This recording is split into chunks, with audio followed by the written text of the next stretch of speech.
মুরব্বী এদিকে আসেন। কি একটা অবস্থা, হিসমু বলাবে না, একদিন মানা করছি ওলা আইনো কলে রে, চিনি না জানি না কোন কি আর গিলে বলার। সালাম আলাইকুম। ওয়ালাইকুম সালাম। আঙ্কেল আপনার নাম কি? নাম তো মোহাম্মদ সেলিম। কি লাই আপনার ফ্যামিলিতে কে কে আছে?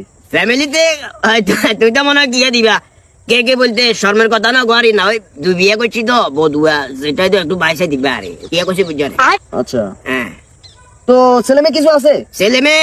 ছেলে 6জন আর মেয়ে 2টা। আচ্ছা ঠিক আছে। ঠিক আছে বলতে গিয়ে দিবে তো জানি না, ওই টিনেল্লা বলি এর আগে একজনের লিস্ট লয়ে গেছে, গিয়ে করছি বুঝছো না, তুমি যদি দিবে রয় ফিরিস টিরি জিজ্ঞা দিও, তাইলে উপকার হবে আরে। না আঙ্কেল, আমি তো কিছু দিতে আসিনি। তাইলে আসলে আমার সময় যাচ্ছে না, তো ওই কারণে একটু টাইম স্পেন্ড করতেছি।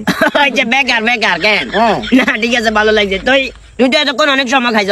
আচ্ছা ঠিক আছে, আমি কথায় কর কইতাম না, আমি চলে যাই। তুই বেকার কাম করবি, আঙ্কেল আমার সময় মূল্য নাই, তোর সময় মূল্য নাই, আমার সময় মূল্য নাই।